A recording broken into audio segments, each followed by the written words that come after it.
In Jesus' name we pray. In Jesus' name we pray.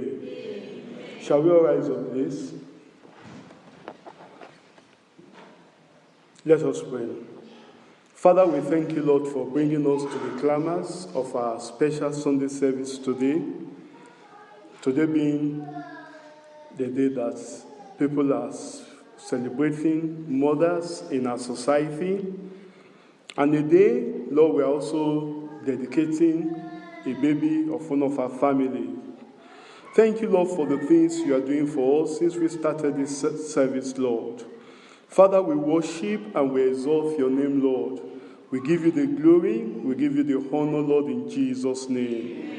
Lord, as we come to the climax of the service today with the consideration of your word, I pray that the Spirit of God will breathe this word into every one of our hearts in Jesus' name. Thank you, Lord, because you've had an answer. Worship and we exalt your name, Lord. In Jesus' name we pray. Amen. Shall we be seated?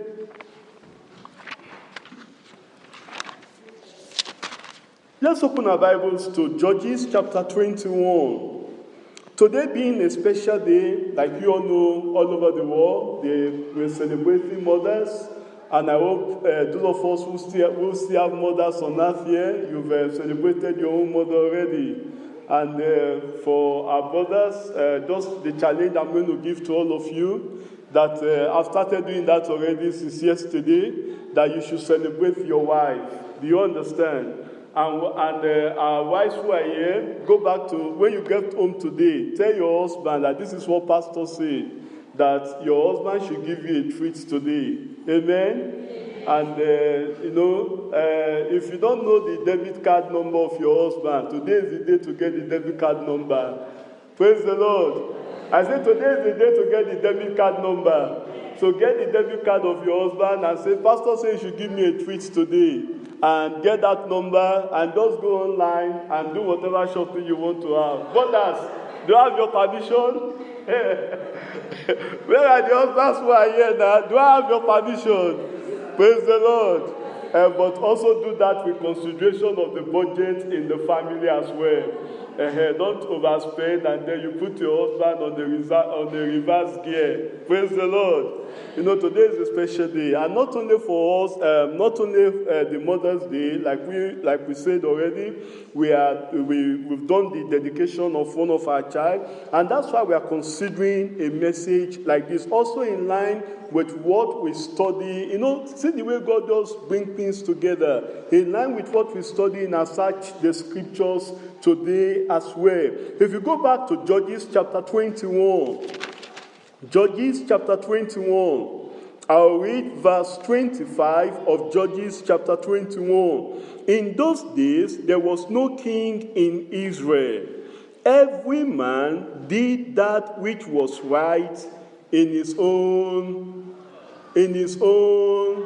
What was the reason of that? Because there was no king in Israel. No, bring that into the family. Bring that into the home. A home where there is no man there that takes authority, that gives instruction. A home where there is no leadership. A home where there is no authority, where there is no organization, where there is no, instructions to follow. What will happen to that home? The Bible says everyone, the mother, the father, the children as well, everyone will do whatever is right in his own sight.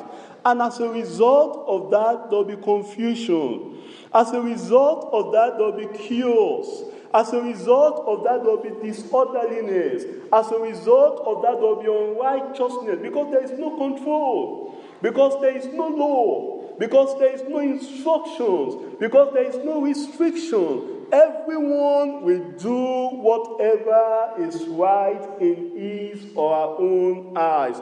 That's why today, as we come to our Sunday service, being a special day for us in our church year, we are considering this message, parental responsibilities in raising godly children. Parental responsibility. We want to understand what are our responsibilities as parents. If we must raise up godly children, if we must raise up children that have the fear of God, children that walk in the way of the Lord, that have the word of God as their background. That's why we are considering a message like this. And you know that in the Bible, God even had to testify about a man of God. His name was Abraham. If you open your Bible to Genesis chapter 18, Genesis chapter 18, I'll read verse 19b. Genesis chapter 18, verse 19. For I know him. I pray God will know you today. I say, I pray God will know you today. Abraham was a friend of God. Abraham was a faithful friend of God when he was here on earth. And God said, I know him. What does God know him for? He said that he will command his children. Not that, you see there, Abraham had authority in his family. He was the king. You need to know that as parent, as mother, as a father, you are the king in that home. The authority of the home rests with the father. That's the way God has designed the home. Abraham, God said about Abraham that he will command. It is our responsibility. He knew his responsibility from the onset. God said he will command. Not that he will just leave them to choose and to pick. To say, okay, children, well, you can make your decision if you want to serve God or not. No, God said no, that's not Abraham. He says, for he will command his children and his household after him. You see that even after him, his grandchildren, some of us, we are becoming grandparents now. He says, even those children and his grandchildren, he will command his children, his household after him, and that they should keep the way of the Lord, to do justice and judgment, that the Lord may bring upon Abraham that which he has spoken of him. If God will bring to pass all the good promises he has spoken about you, about your family, about your children, then you need to understand your responsibilities, your duty, your role as a father, as a mother, or as a grandfather, or grandmother, in bringing up your children in the way of the Lord, in the way of the Lord. The Bible says in Proverbs, our responsibilities, our duty is not in the hands of the government to train up our children for us. You need to know that. It's not in the hands of the social services to train up your children for you. You need to understand that. The training up of your children lies with you. The upbringing of your children lies with you. In Proverbs chapter 22, verse 6 of Proverbs chapter 22, our ushers should please help us here. Proverbs chapter 22, verse 6 says, train up a child in the way he should go. Train up a child in the way he should go. We should train up a child in the way he should go. If that child will go in the way of righteousness, it is our responsibility. That's why it says, train up a child in the way he should go. And when he is old, do you see that in your Bible? And when he is old, he will not depart from his. And when he is old, if the ushers can help us, please, can any of our leaders come and help us, please? And when he is old, he will not depart from it. That's the word of God there. We need to train up our child in the way of the Lord. We need to train up our children in the way of the Lord. The Bible says when we train them up that way, and when they are old, you see, many of us will fail in training up our children, and we wait till when they are old. It is then we begin to cry. You know, a bone that is stiff, if you try to bend that bone, what will happen to that bone? It will break. You see, that's why many of us, we have broken homes. Because we fail to do what God requires from us from the very beginning. The Bible says the training, the teaching of a child should begin at the childhood stage of that child, of that kid. It's not when they are old. I pray the Lord will help us in Jesus' name. Ephesians chapter 6. Ephesians chapter 6, parental responsibilities in raising up godly children. It is our responsibilities, my brother. It is our responsibility, my sister. It's not in the hands of the government. It's not in the hands of the society. Can I even shock you today? It's not even in the hands of the church to train up your child for you. It is in your own hands. You have the duty. You have the responsibility to train that child in the way of the Lord, in the word of the Lord, and in the will of the Lord. In Ephesians chapter 6, from verse 1, children, obey your parents in the Lord, for this is right. Honor thy father and thy mother, which is the first commandment with promise, that it might be well with thee, and that thou mayest live long on the earth. And ye fathers, provoke not your children to wrath. Provoke not your children to wrath, but bring them up in the nurture and the admonition of the Lord. You see there, bring them up. Bring them up in the nurture and the admonition of the Lord. It is our responsibilities. The training up of a child lies with the parent and not in the hands of the society, and not in the hands of the social workers, and not in the hands of the educational institution. And can I tell you, and not in the hands of the church administrators. The training of your children If those children should be raised up in the ways of the Lord, lies with you as the father and the mother in the home. Because a home without an authority is a chaotic home. That's why the Lord is telling us today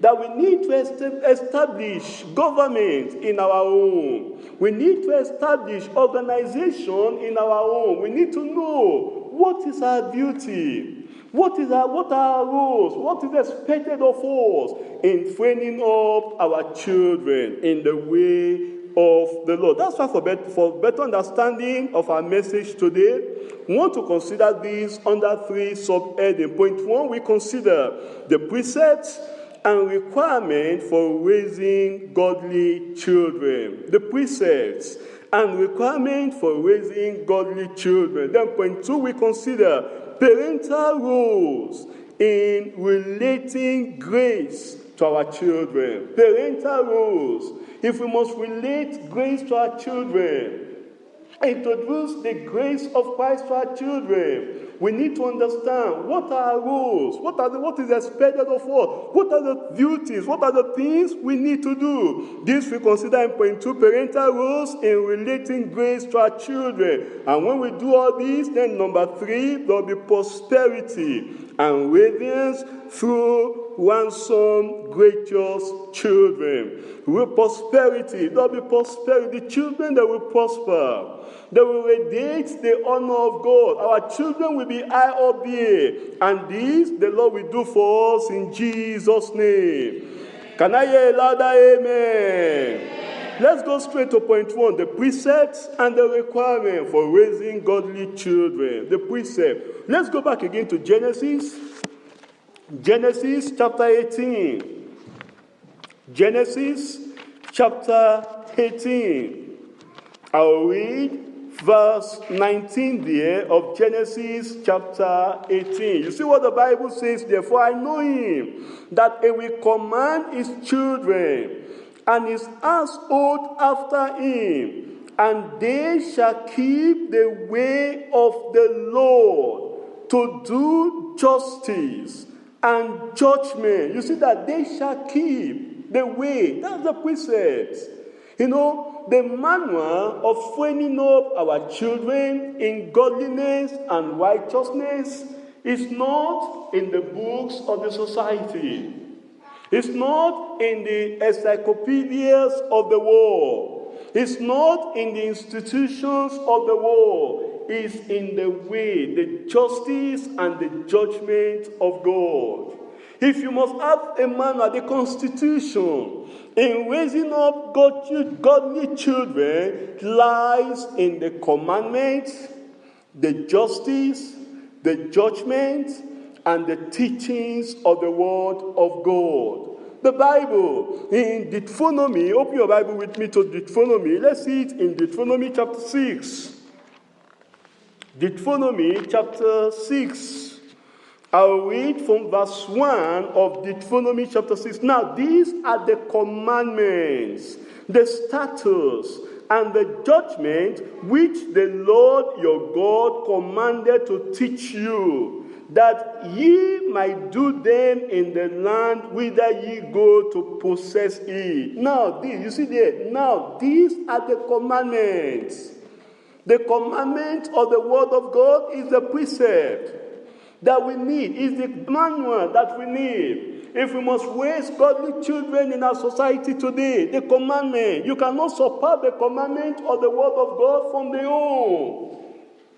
The doctrines of the Bible, you cannot take them away from the home. The teachings of the word of God, you cannot take them away from the home. You cannot bring the novels of the world and replace it with the Bible if you want to raise up godly children. You cannot replace the Bible with all the books of the world, with all the knowledge in science, with all the scientific innovations, and replace that with the Bible, and you train your children that way, and you say you want to raise up godly children. No, not at all. It is the commandment, the judgment, the word of God that provides the precepts we need. if we must raise up godly children in our homes and in our society. In verse 2, that thou mayest fear the Lord thy God, to keep all his statutes and his commandments, which I command thee, that thou and thy son, do you see that? And thy son,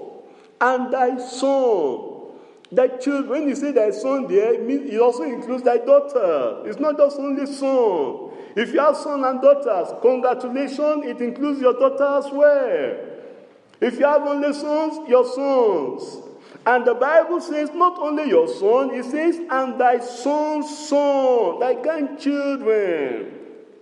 Grandparents, we have the responsibilities to also help in raising up our grandchildren in the way of the Lord, in the word of God. And that's why we need the precept of the word of God. It says there, which I command thee, and that all the days of thy life, and that thy days may be prolonged, and that thy days may be prolonged. The precept of the word of God is what we need. If we must train up and raise up our children in righteousness, in holiness, in true godliness, the precept. And when we talk about this precept, what does this precept entail? Number one, it entails the principles. The P, if you write that word precept vertically, the P in the precept entails, number one, the principles for living.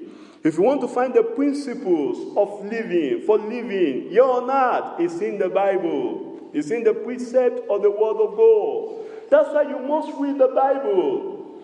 Every morning you wake up as a family, read the Bible. Don't just say, oh, well, we don't have time. And you all rush out without taking time, 5 minutes, 10 minutes, to read a verse, a chapter of the Bible in your family. Because if your children and you yourself as the parents are to live for that day, the precept for living is in the Word of God. The principles for living is in the Word of God. In that precept, there is the requisite for life. And when we talk about life there, we are talking about eternal life. Eternal life. The requisite, the requirement for that life is in the precept of the Word of God. And that's why you need the Bible. As an individual, you need the Bible. As a mother, a father, you need the Bible. As children, we need the Bible. We need to read this Word of God. Can I also tell you in that precept, the EDA, there is there the exhortations. In the Word of God, the Word of God contains the exhortations for living. For living is in the Bible. And the C there, the commandments of love.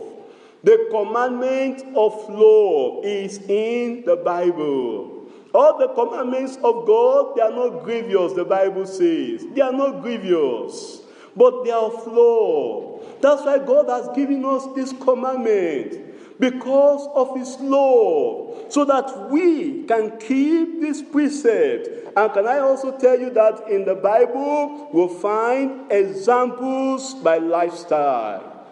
Good examples you find in the Bible. Bad examples you find in the Bible. Examples of by lifestyle is in the Bible. Take examples of Samson. There are examples to avoid and there are examples to follow. That's why you need to read the Bible. There are examples to take heed to. And the examples you want to abide with, you want to follow the good examples, and you want to avoid the bad examples. That's why you find all this in the Bible. Other books of the world, they will try to hide. Think of David writing about his sin of idolatry and his sin of murder. That shows you that the Bible is the inspired word of God. That's why he couldn't hide it. Men, naturally, we want to hide their weaknesses. But because this Bible is full of examples that we need to take it to, it is the inspired word of God. The precept is the inspired word of God. And also in this precept, there is the power of the light. We are living in a world full of darkness. And if we need light that will guide us, that will lead us in our path, as we tread this life, this pathway of earth, we need the light coming from the Word of God. That's why we need to read the Bible. Take time to meditate on the Bible. Take time to read and understand the Bible. And that's why as a church, to always help you, we give you a weekly bulletin where we outline to you passages of the Bible you ought to read every day of the week. Every day of the week. Because it is in the precepts of the Word of God that we can raise up godly children. But then, apart from the precept, there are requirements. The blind cannot lead the blind. Both of them will fall into the ditch. There are requirements. If we must raise up godly children, it's not automatic. What you don't have, you cannot pass on to your children. Is that not so? If there is no godliness in you, there is no righteousness in you, there is no holiness in you, you cannot pass that on to your children. The children will always follow the examples of their parents.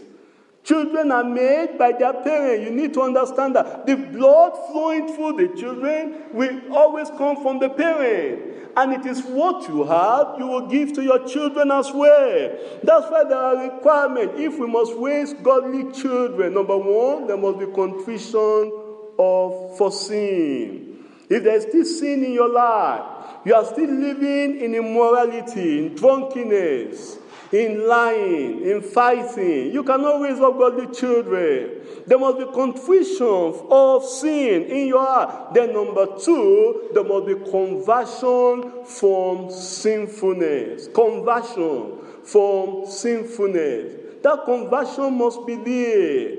If you must raise up godly children, the conversion must be there. It's not on the slide. Conversion, you get it next week in the bulletin. Conversion from sinfulness.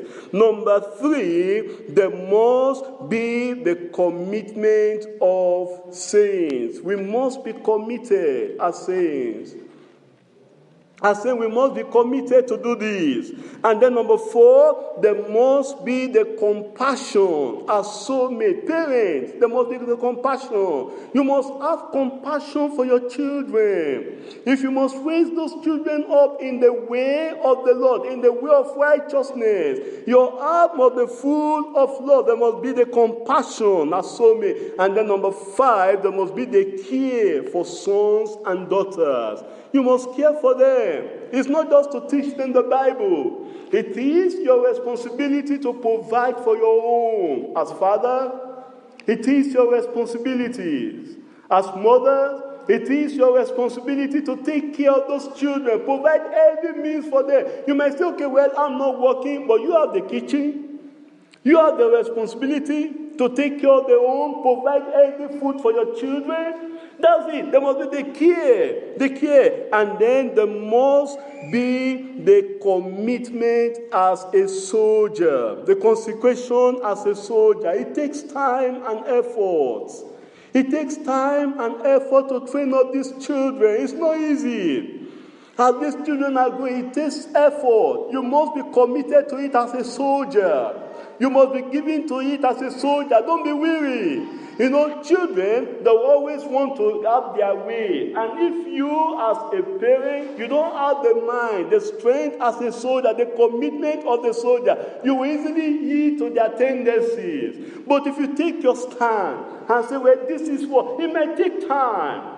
It might take effort. It might take days. It might take weeks. But you are standing on that. You are teaching them the word of God. Maybe in your family, you've not been having family devotion. And as a result of this message, you now say you want to have family devotion. It takes commitment as a soldier. And the children at times may not like it. They say, oh, Daddy, this thing you are starting now, we don't understand. We thought, normally when we wake up in the morning, it's just to go and have breakfast. But this one now you are saying that no Bible, no breakfast, we don't understand this one you are bringing. It takes commitment. The children may resist it at the beginning, but you stay at it, and the Lord will help you in Jesus' name. And the Lord will help us in Jesus' name. And lastly, there is the consolation, intercession with the Savior. You must pray for your children. It's not easy. Pray for them. Every day of your life, mothers, you must be praying. As fathers, we must be praying for our children. And the Lord will help us in Jesus' name. Raising up godly children required all these requirements, these conditions that must be fulfilled if we must raise up godly children. And when you do this, then you understand, you begin to understand your roles, the roles you need to play in relating grace to our children. This leads us to point 2. Parental roles in relating grace to our children. Parental roles in relating grace to our children. As parents, we have roles to fulfill. And in our roles, we must not compete with one another. We are to complement. We are to support. As a father, you don't put the mother down. You don't say, well, pastor said that I'm the head of the home now. And now you just relegate the woman to the background. And treat your wife as if she is a pit of shit. No, you don't do that in your family. You need to understand that our parental roles is things that we come to complement each other, to support each other, to co-equal with each other, to work together as parents. If we must release grace to our children, show them the work of grace in our life. We've seen the example of Abraham already in Genesis chapter 18. Genesis chapter 18. You see his word there. God says he will command his children. Open your Bible with me again to Genesis chapter 18. Verse 19 of Genesis chapter 18. For I know him, that he will command his children and his household after him, and that they should keep the way of the Lord to do justice and judgment, and that the Lord may bring upon Abraham that which he has spoken of him. You see there, that's the word of God about Abraham, that Abraham will command his children to walk in the way of the Lord. He will command his children to do the will of God. He will command his children to walk in the path of righteousness. That is our responsibility. We need to command our children with the word of God, to walk in the way of God. You don't present the work of God as a matter of, my child, this word of God is hard. This word of God, not everybody can be righteous. My child, this word of God, is not for your own generation. You don't do that to the word of God. The word of God is absolute. Do you understand? It's absolute for every generation. And God said about Abraham is going to command his children. You need to command. You tell your children. You see, in this family, this is what the word of God says, and we don't do apart from the word of God. We go no further. If the word of God says marriage is between a wife, a woman, and and your child is now coming to you. And so, Daddy, you know what they are not teaching us? Daddy, is it possible now I'm a boy? Can I change to a girl? You say, no, my child, the word of God is against that. You stand with the word of God. You command. You don't make the word of God as if it's a matter of choice. I say, my child, either you like it or not, choose who you will serve. No, not at all. You take that commitment of keeping to the word of God with the entire family. Joshua did that. Let me show you in Joshua chapter 24.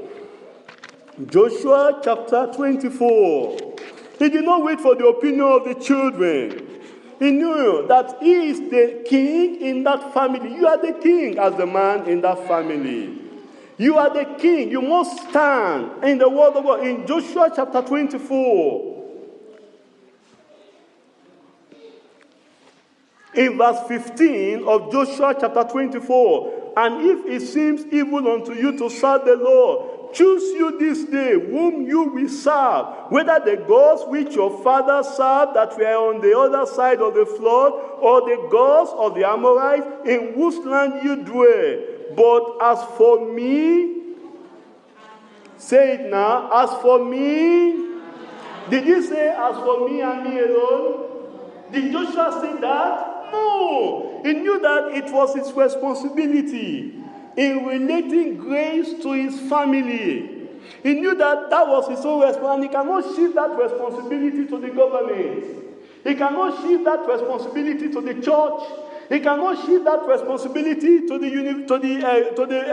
scientific, to the innovators. He says, no, it is my responsibility. As for me and my house, what did he say? We will serve the Lord. That's what you need to do today. You need to do it today. If you have not been doing it in your family, because it is your responsibility as a father to relate grace to your children. And you must have that grace yourself.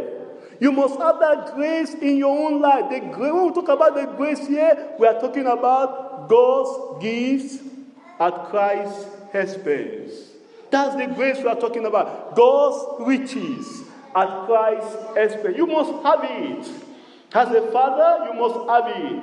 And then when you have it, as a mother, you must have it. You now relate it to your children. If you must raise up godly children. That was what Joshua did here. He says, I'm not waiting for the opinions of my sons or my daughters. It is an absolute decision we've made. Either they like it or not, as for me and my house, we will do what? We will serve the Lord. You know, brethren, the studies in the world are telling us today that children that are from Christian background, it's much easier for them not to follow the path of their parents than the children of other religions. Do you know why? Because the so-called Christians, parents, are complacent and negligent in their duties. The so-called Christian parents, they are negligent. I remember there was a particular church, they don't think it that it is their responsibility to always bring their children to church or take their children to convention or any other program they go. So their children, they will not understand, they will not know all these things. They will not do all these things. When they grow up, they will now take the decisions themselves.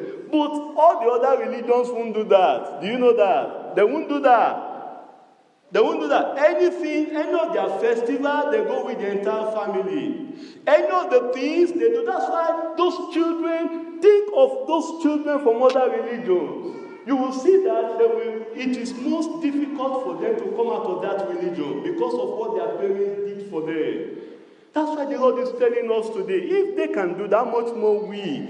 That's why Jesus looked at the generation and said, the children of this world are wiser than the children of the light. I pray they will not be wiser than you in Jesus' name.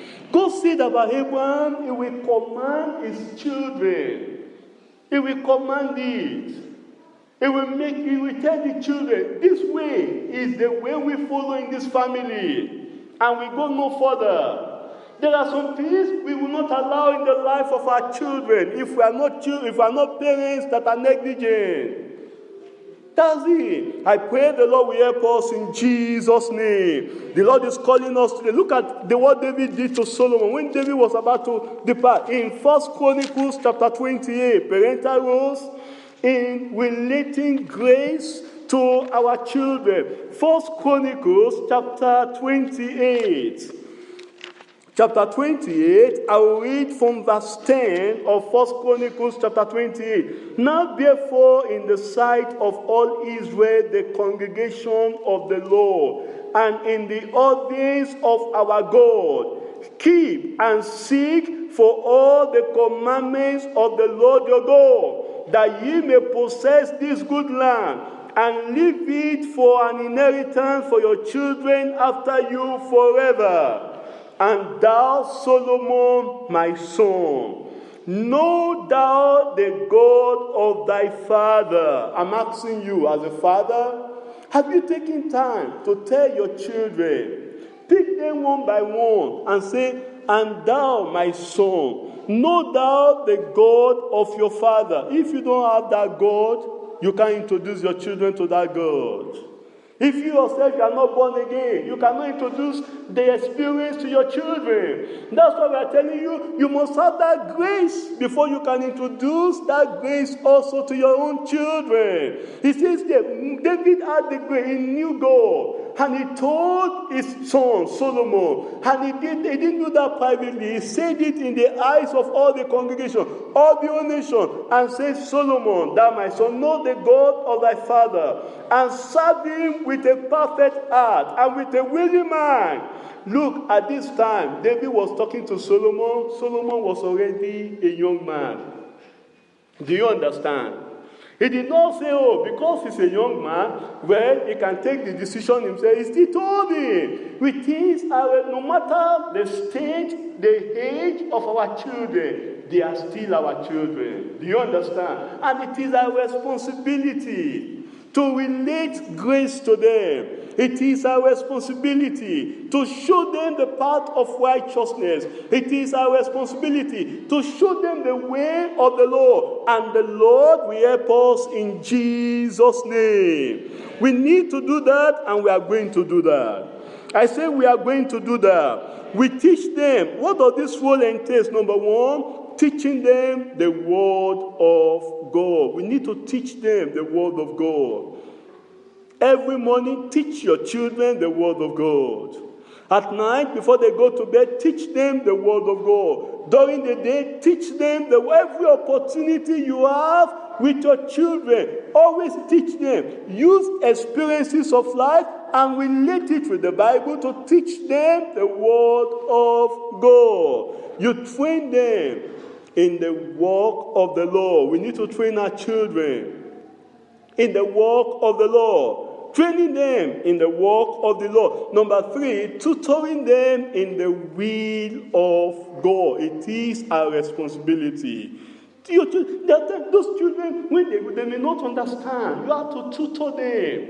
The will of God. What does the will of God? Your children come to you, ask them questions. When they come back from school, ask them questions. What did you learn today in school? What did the teacher, what did they teach you? What do you understand? Tell me. You don't just leave them. Because there are some things that they are being taught out there in the society that is contrary to the will of God. And we need to tutor our children in the will of God. Number 4, taxing them with the wisdom of God. Give them tasks to do. Give them cures to do. Give them something to do. Set goals for your children. As a father, it is your responsibility. Tax them. Don't just leave them out there, not doing anything. Tax them. Taxing them with the wisdom of God. Then number 5, tuning them with the warnings from God. You need to tune your children. The warnings of God, they are there in the Bible. Tune them with it. Don't say, oh, these children, when I begin to tell them about hellfire, when I begin to tell them about heaven, when I begin to tell them about, somebody that went and then, and the earth opened like this because he was cursing God and cursing the messenger of God, and the earth swallowed them. These children, they might be afraid. It doesn't work that way. It's the word of God. Tune them with it. The soul that sinneth, it shall die. Don't shy away from that.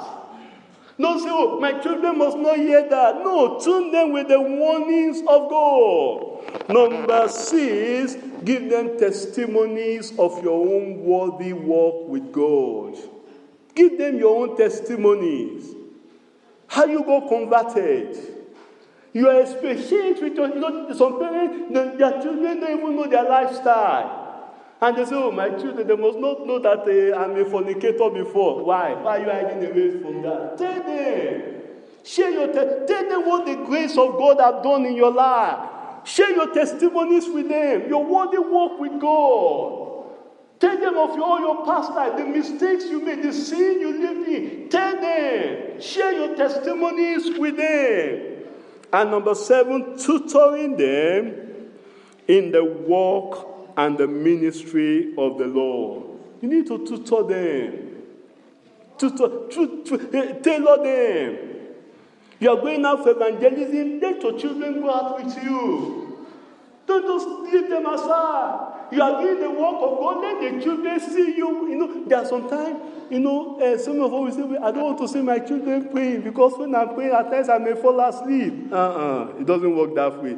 Let them see you pray.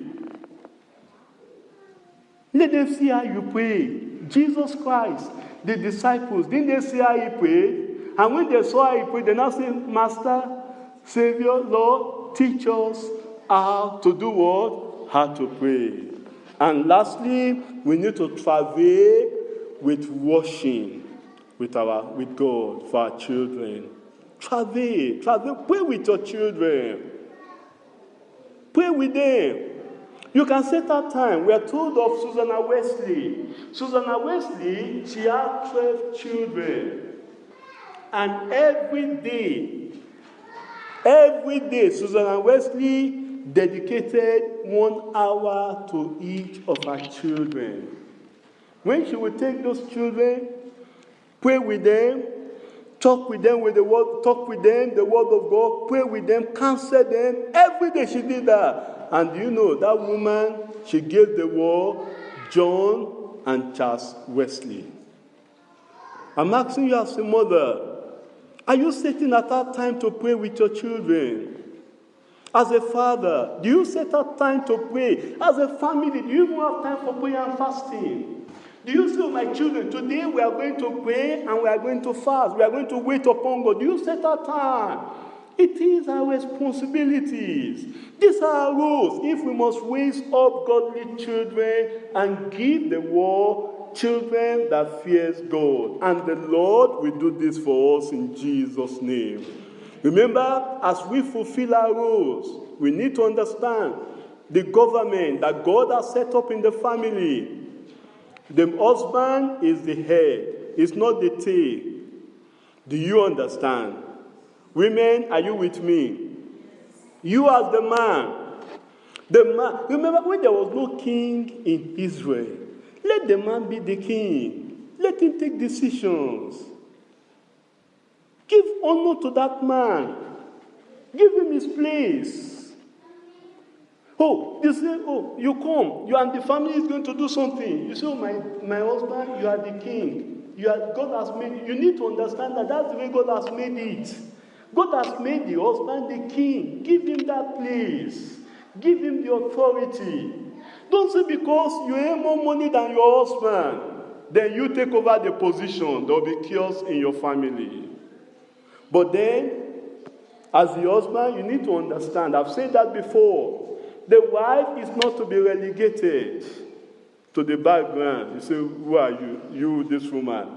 No, I'm the head. The pastor has said it, I'm the head. No, not at all. You need to understand that in this work of raising up godly children, we need to complement each other. We need to cooperate with each other. We need to work hand in hand with each other, husband and wife. Don't let the children see divisions between the two of you. Don't be the gateway. These children, they are so wise. They will come to the husband and the daddy will say, oh, sorry, my child, you cannot have it. They will not go to the mother. And they know that mommy we always say yes. And mommy will, oh, my child, you need that. They go and have it. But you know that they have said no. That boy cannot have it. That girl cannot have it. No contradiction. There should be no contradiction. When you are doing that, what you are teaching those children is that there can be contradiction between husband and wife. We come in agreement as husband and wife. Agree together. When your children ask something from you, don't just give the response immediately because they will go to the other person. Do you understand? So always agree within yourself as husband and wife. What is our decision? What are we going to do? And when the children comes to you and ask for something, always tell them that if they come to daddy, tell them, go and tell your mommy also. And you, before they tell their mommy, you go and tell their mommy first. Do you understand? That's the way it works in the family. If we must have peace, joy, and happiness in the home, we complement each other. We don't relegate each other when it comes to the issue of finances. You don't say, because I'm the man, I'm the one that provides for the home. My wife has no say in the finances of the family. No, she has a say. There are some husbands today, their wife don't know their bank account. It shouldn't, and these are Christian family. These are Christian home. It shouldn't be. In Christian home, we do things as one. We do things as one. We take care of one another. We don't hide your things away. You don't hide yourself from one another. And I pray the Lord will help us in Jesus' name. These are the roles we need to do if we must relate grace. Let those children see the grace of God in our lives. Don't let them see us as other families out there in the society. Let's do things as one. Let them see the unity, the cooperation, the care. Let them see the love that their father has for their mother. That before you buy a shirt for yourself as the man, you don't say, because I'm the king, I'm the man. You ask yourself, does my wife have enough clothes? And if not, instead of buying that shirt for yourself, take the money and buy for your wives. Do you understand? That's the way it works. Because the Bible says that you love your own wife as what? As yourself. And if you love yourself, will you make yourself sad? I'm asking, will you make yourself sad? Then why do you want to make your wife sad? Make her happy. Treat your wife with love and kindness, with gentleness. Don't say, because the Bible says you are the head now. Don't be an oppressing head in the family. Be a caring head. Do you understand? You must be a caring head. You must be a head that cares for the wife and cares for the children. And when you have children now, don't say, because you now have children now as a wife, you now begin to relegate your husband and say, well, this man, I don't even need you. I have my children now. Thank God I have my children. No! You must understand that your number one baby is your husband. Amen? Are you with me? I'm asking, are you still with me? You wives, are you there? Yes. You must understand that your number one baby is your husband. And you husband, you need to understand. Also, because the children has now come now, then you begin to treat the wife anyhow. You must understand that your number one child is who? Your wife. And the Lord will help us in Jesus' name. When we do all these things, then there will be prosperity. This leads us to point 3 before we pray. Prosperity and radiance through ransom, gracious children. When these children are raised up in the will of the Lord, in righteousness, and through holiness, then there will be prosperity. They will make progress. Look at Joseph in Genesis chapter 39. Genesis chapter 39. Let's see the example of Joseph. If you look at the life of Joseph, Joseph happens to be the son of who now? Jacob. And Jacob taught him the word of God. But his other brethren, they hated him. And they sold Joseph into slavery. And Joseph now went into Egypt. When Joseph was in Egypt, what happened to him? What happened to Joseph? Did he forget all the training, all the teachings of the word of God that the Father gave to him? No, not at all. He took all those teachings and training to heart. And when Potiphar's wife wanted to commit adultery with him, Joseph fled away. That's in Genesis chapter 39. Genesis chapter 39. Because he understood the word of God. Look at what he said. Genesis chapter 39 from verse 12. And she caught him by his garment, saying, lie with me. And he left his garment in her hand and did what? And fled and got him out. And got him out. And got him But look at the response. Before he did that, look at the response he gave to that woman in verse 9. There is none greater in this house than I, neither has he kept anything from me but thee, because thou art his wife. How then can I do this wickedness and sin against who? Against God. Because that man Joseph, that young boy, he has been taught the way of God. He knew that if you go into adultery with that woman, it's a great wickedness and sin against God. That's why he made up his mind. How can I do this? I cannot do this. I will not do this. And he made up his mind, he's not going to do this because he was taught. And no wonder this man Joseph, he prospered in Egypt. If our children are trained up in the way of the Lord, I'm telling you, they will prosper in the land. They will prosper. I didn't hear your amen to that. Because in Genesis chapter 42, verse 6, look at what the Bible says about Joseph. And Joseph was the governor over all the land. He was the governor in Egypt. Our children will be for signs and wonders. They will be for higher positions. They will be for those top places. Our children will not be among the ruffians in the society.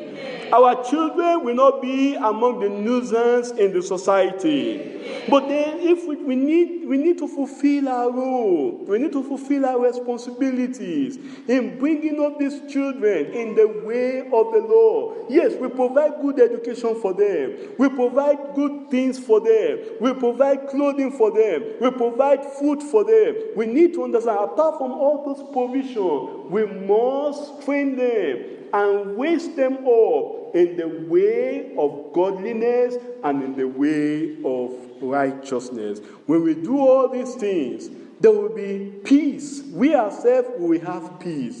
In our old age, we will have peace. We have the peace of mind. We have a settled family. And great things the Lord will do for us in Jesus' name. Let's rise up and talk to the Lord and commit all these things we've learned today into the hands of God in prayer. You want to pray that the Lord will help you as a family. As a father, you will fulfill your role and responsibility. As a mother, you have a responsibility to fulfill. You will fulfill that responsibility to train up your own children in the way of the Lord, in the word of God, and in the will of God. Pray and ask for grace. Ask that the Lord himself will help you. That you will train up your children in the way of God. You will train up your children in the will of God. You will train up your children in the work of the Lord. Talk to the Lord. If you want to pray, if you don't have that grace of God in your life, pray and ask God that God himself will give you that grace. If you are not yet born again, you want to pray and talk to the Lord that the grace of God will be revealed in your life. You want to talk to the Lord that the grace of God will be revealed in your life. That the Lord himself will do these things in your life. Talk to the Lord. Ask that the Lord himself will help you. Talk to the Lord that the grace of God will help you. You want to pray. If you are not yet born again, talk to the Lord. Talk to the Lord. Confess your sins to the Lord. Ask that the Lord himself say, Father, are you born again? Are you free from sin? If you are not yet free from sin, there's no way you can have that grace of God fulfilled in your life and in your family. Talk to the Lord. You must be saved if you want to raise up godly children. Let the grace of God be fulfilled in your life.